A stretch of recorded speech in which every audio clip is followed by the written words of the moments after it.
అందరికీ జై శ్రీరామ్, జై తెలంగాణ.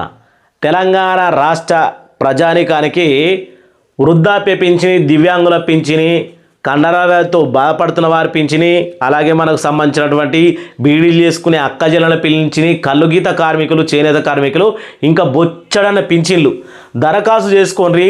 గుంపులో గోవిందం కానీ 2,50,000 పింఛన్లు మాత్రమే అని ఆగస్టు 15వ తారీఖు నాడు ఈ యొక్క పింఛన్ల ప్రక్రియ ప్రారంభం కాబోతా ఉంది. ఆల్రెడీ దరఖాస్తులు ప్రారంభమైనవి, కానీ పింఛన్లు ఇవ్వడం ఆ రోజు నుంచి స్టార్ట్.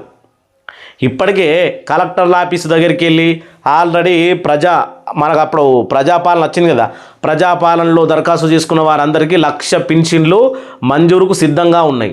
ఇంకా 1,50,000 పింఛన్లకు దరఖాస్తులు జరుగుతూ ఉన్నాయి. మరి ఇవన్నిటి మీద ఈరోజు పూర్తిగా వీడియో మాట్లాడుకుందాం. మీ అభిప్రాయాన్ని కామెంట్ చేసి ఫస్ట్ ఐ బటన్ ప్రెస్ చేసి ఛానల్ సబ్స్క్రైబ్ చేసుకోవాలని కోరుకుంటా ఉన్నా. అసలు రేవంత్ రెడ్డి సారు ఏమి ఇవ్వబోతా ఉన్నాడు? అయ్యో ఇక్కడ కనబడతా ఉన్నాయి కదా, మీ వద్ద ఉండవలసినటువంటి పత్రాలు ఇవన్నీ చూడాలంటే కొద్దిగా వీడియో ఓపికతో చూడుర్రి. ఇక ఆగమాగం చూస్తే ఏమర్థం కాదు. మొదటి నుంచి మనం వీడియోని అయితే చూసే ప్రయత్నం చేద్దాం. ఇట్లా ఒక ఫారం ఉంటుంది, క్లారిటీగా దీన్ని డౌన్లోడ్ చేయలే. దీని గురించి రేపు దరఖాస్తు ఫారం డౌన్లోడ్ చేసి ఎక్కడ ఏ పింఛని నాకే గుడ్డి కనబడుతుంది.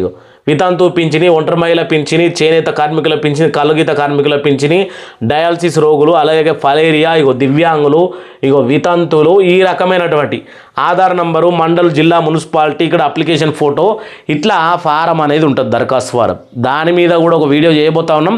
మన ఛానల్లో గట్టిగా వ్యూస్ పోతేనే చేస్తాం, లేకపోతే బందే. ఇక చూద్దాం మొదటికి వెళ్ళి. టీజీ పింఛన్ అప్లికేషన్ ఫారం, కొత్త పింఛన్ దరఖాస్తు కోసం అప్డేట్ అప్లికేషన్ ఫారం ఇలా డౌన్లోడ్ చేసుకోండి అని కూడా ఇవ్వడం జరిగింది. తెలంగాణలో మనకు సంబంధించి చేయూత పింఛన్ల ప్రక్రియను తెలంగాణ ప్రభుత్వం వేగవంతం చేసింది. అర్హులైనటువంటి అభ్యర్థులు వెబ్సైట్ నుంచి కూడా అప్లికేషన్ ఫారంను డౌన్లోడ్ చేసుకోవచ్చు. ఈ వివరాలను ఇక్కడ మనం పూర్తిగా తెలుసుకునే ప్రయత్నం చేద్దాం. అప్లికేషన్ ఫారం డౌన్లోడ్ అయితే చేసుకుంటాం, మరి ఆడ దరఖాస్తు పెట్టుకోవాలి. గ్రామ సభలు జరుగుతలేవు, కలెక్టర్ల ఆఫీసులు తీసుకుంటలేరు, మరి ఆడ దరఖాస్తు ఇవ్వాలి. ఫారంను అయితే డౌన్లోడ్ చేసుకుంటాం, లేదంటే మీ సేవలో దొరుకుతుంది, ఏనో దాడ దొరుకుతుంది. అప్లికేషన్ పెట్టుకున్న తర్వాత ఎక్కడ ఇవ్వాలి, అలాగే ఏమేమి డాక్యుమెంట్లు ఉండాలి, దివ్యాంగుల గురించి ఏముండాలి, వితంతుల గురించి ఏముండాలి, ముఖ్యంగా వృద్ధుల గురించి ఏజ్ ఎట్లా గుర్తుపడతారు. చాలామంది కామెంట్ పెడతారు, ఏ అమ్మ 40 సంవత్సరాలు ఉన్నాడు ఆధార్ కార్డులో 60 సంవత్సరాలు వేసుకున్నాడట. ఎందుకంటే పింఛన్ కావాలి కదా, 4,000 రూపాయలు. అంటే ఎట్లుంటుంది చూడు, మనలో కక్కుర్తి అంటే మామూలు కక్కుర్తి కాదు, పైసలు ఇస్తామంటే పినాయిలు కూడా తాగుతారు. కానీ అర్హత ఉండాలని ఆయన, అర్హత ఉన్న వాళ్ళకే పింఛన్ వస్తలేదు, అర్హత ఉండాలి. తెలంగాణ రాష్ట్ర ప్రభుత్వం పేదలకు సామాజిక భద్రత కల్పించే లక్ష్యంతో చేపట్టినటువంటి చేయూత పింఛన్ల ప్రక్రియను మరింత వేగం చేసింది. అర్హులైన పేదలకు సకాలంలో పింఛన్లు అందించేందుకు వీలుగా అధికారులు కసరత్తు చేస్తూ ఉన్నారు, వేగవంతం చేశారు.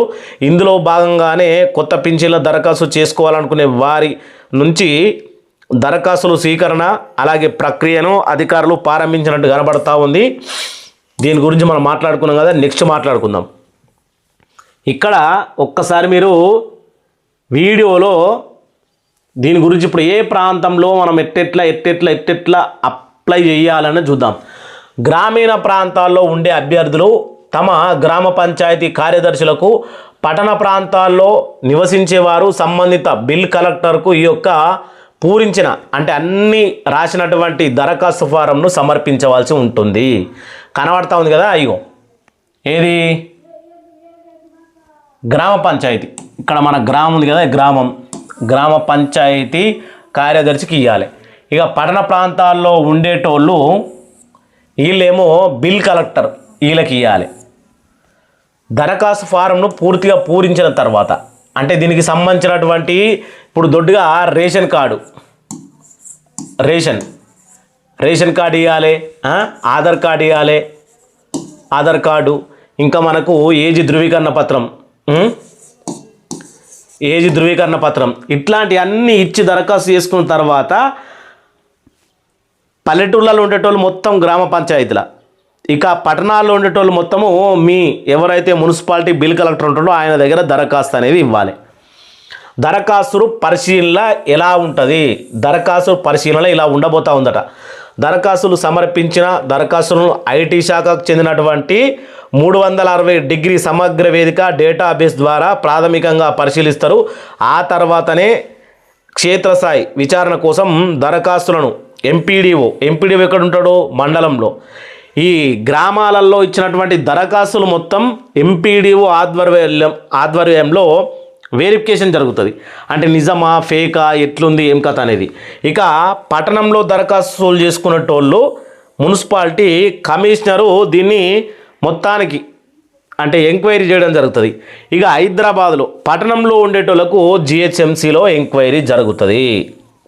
ఇగో ఎంఎంసీ సిఎంసీ డిప్యూటీ కమిషనర్ లేదా తహసీల్దార్ల వద్దకు పంపుతారు.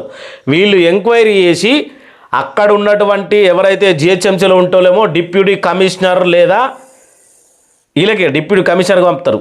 ఇక పల్లెటూళ్ళలో ఉండేటోళ్ళకేమో తహసీల్దార్కు ఈ యొక్క దరఖాస్తు పంపడం జరుగుతుంది. ఇది క్లియర్గా.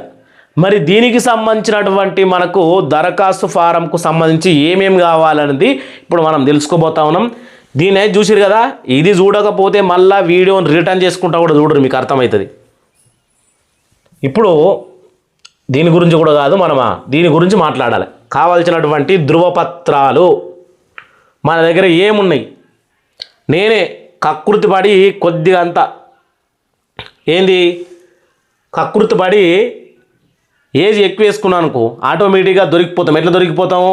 మన దగ్గర ఆధార్ హిస్టరీ అనేది ఉంటుంది. కంప్యూటర్లో ఆధార్ హిస్టరీ ఉంటుంది. మనిషి మైండ్ 1% పనిచేస్తే కంప్యూటరు 1,00,000 రెట్లు ఎక్కువ పనిచేస్తుంది. కాబట్టి నేను పుట్టినప్పుడు 5 సంవత్సరాలప్పుడు తీసుకున్న ఆధార్ కార్డులో డేట్ ఆఫ్ బర్త్ ఎన్నిసార్లు చేంజ్ చేసుకున్నానో ఆటోమేటిక్గా దొరకబడుతుంది. ఆధార్ కార్డు బట్టి అయితే పింఛన్ రాదు. ఇప్పుడు ఏమి బట్టి వస్తుందో ఇప్పుడు చూడబోతా ఉన్నాం. మన వద్ద ఉండవలసినటువంటి పత్రాలు ఇగో పూర్తి చేసిన దరఖాస్తు ఫారం తప్పనిసరి, ఆధార్ కార్డు తప్పనిసరి, ఇది కూడా అప్డేట్ అయి ఉన్న ఆధార్ కార్డు ఉండాలి. మళ్ళీ దీంట్లో డేట్ ఆఫ్ బర్త్ మిస్టేక్ ఉండకూడదు. అలాగే వయో నిర్ధారణ పత్రం, జనన ధృవీకరణ పత్రం. ఇక ధృవీకరణ పత్రం సంబంధించి ఓటర్ ఐడి తప్పనిసరి ఉండాలి. రేషన్ కార్డు లేదా రెవెన్యూ శాఖ ఆర్థిక ఆదాయ ధృవీకరణ పత్రం తప్పనిసరి. ఆదాయ ధృవీకరణ పత్రం అంటే దాన్ని ఏమంటారు?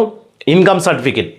ఇన్కమ్ సర్టిఫికేట్ అంటే పల్లెటూర్లలో ఉండేటోళ్లకు 1,50,000, దొడ్డుగా 1,50,000.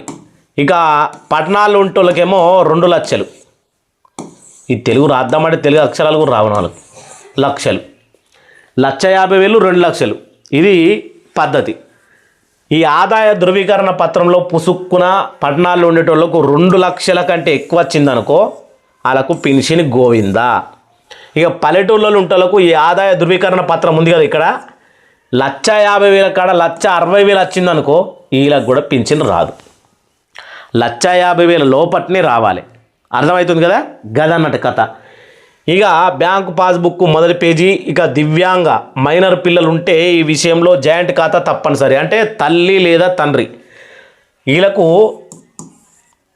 తల్లి లేదా తెలుగు గిట్నే అవుతారే అవురా, గిట్నే కదా, తల్లి లేదా తండ్రి. ఇది దివ్యాంగులు ఎవరైతే మైనర్ పిల్లలు ఉన్నారో ఇచ్చారు కదా, మైనర్ పిల్లల విషయంలో తల్లి లేదా తండ్రి జాయింట్ ఖాతా ఇది.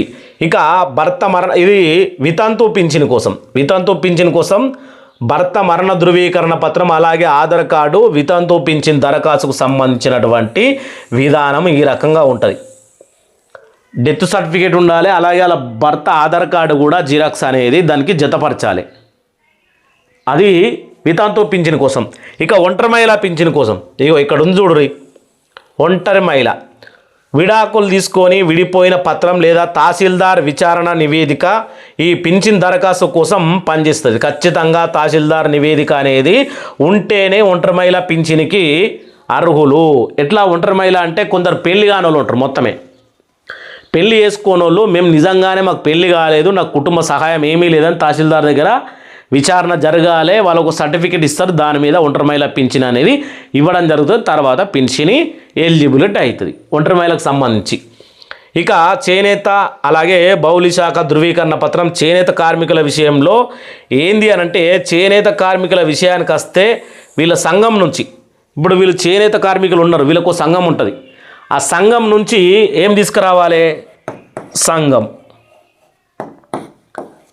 ఈ సంఘం నుంచి మా సంఘంలోనే ఈ సభ్యుడు ఉన్నాడు అని చెప్పేసి ఆ సంఘానికి సంబంధించిన రిసిప్ట్ తీసుకురావాలి. ఖచ్చితంగా ఈ సంఘానికి సంబంధించినటువంటి రిసిప్టు ఈ చేనేత కార్మికుడు తీసుకురావాలి. మళ్ళీ ఈయన ఏజ్ 50 సంవత్సరాల పైబడి ఉండాలి. చేనేత కార్మికులకు కానీ కల్లుగీత కార్మికులకు కానీ 50 సంవత్సరాలు ఏజ్ ఉండాలి. ఇక ఎక్సైజ్ శాఖ ధృవీకరణ పత్రం, కల్లుగీత కార్మికులు, ఇది కల్లుగీత కార్మికులకు సంబంధించి ఎక్సైజ్ శాఖ ధృవీకరణ పత్రం అంటే ఇతను కల్లుగీత కార్మికుడు. ఎక్సైజ్ శాఖ వచ్చినప్పుడు వాళ్ళ సంఘం లిస్టు చెక్ చేస్తుంది కదా, దాంట్లో నా పేరు ఉందా లేదా అని ఎక్సైజ్ శాఖ నుంచి కూడా ఒక రిసిప్ట్ అనేది ఇస్తారు. ప్లస్ సంఘం నుంచి సేమ్ వీళ్ళకు కూడా సంఘం నుంచి ఒకటి తీసుకోవాలి, మా సంఘంలోనే ఉన్నాడని. వీళ్ళకు కూడా 50 సంవత్సరాలు ఏజ్ అనేది కంపల్సరీ ఉండాలి. 50 సంవత్సరాల పైననే, కింద కాదు. ఇక్కడ మనం ఎన్ని పింఛన్ల గురించి మాట్లాడుకున్నాము? జనన ధృవీకరణ పత్రం తప్పనిసరి అని చెప్పేసి ఇవన్నీ మాట్లాడుకున్నాం కదా. మొదలు దివ్యాంగులు, అలాగే వితంతు, ఒంటరి మహిళ, చేనేత కార్మికులు, కల్లుగీత కార్మికులు, ఇంకా మనకు సంబంధించి వృద్ధాప్య పింఛన్ గురించి ఆల్రెడీ మన ఛానల్లో వీడియో ఉంది, చూడుర్రి.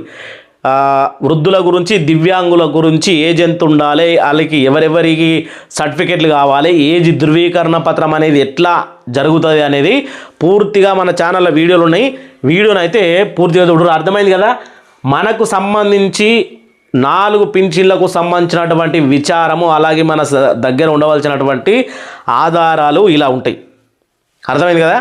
కింద ఐ బటన్ ఉంటుంది, ఐ బటన్ ప్రెస్ చేసి ఇంకా ఇటువంటి వీడియోల కోసం మన ఛానల్ సబ్స్క్రైబ్ చేసుకోవాలని కోరుకుంటా ఉన్నా. మీ గురించి ఇంకేమైనా ఉన్నాయా? అయిపోయిందా చూద్దాం, ఒడిసింది కథ. నెక్స్ట్ వీడియోలో మళ్ళా కలుసుకుందాం. మీ అభిప్రాయాన్ని క్షుణ్ణంగా కామెంట్ చేసి ఐ బటన్ ప్రెస్ చేయాలని కోరుకుంటున్నా. జై శ్రీరామ్, జై తెలంగాణ.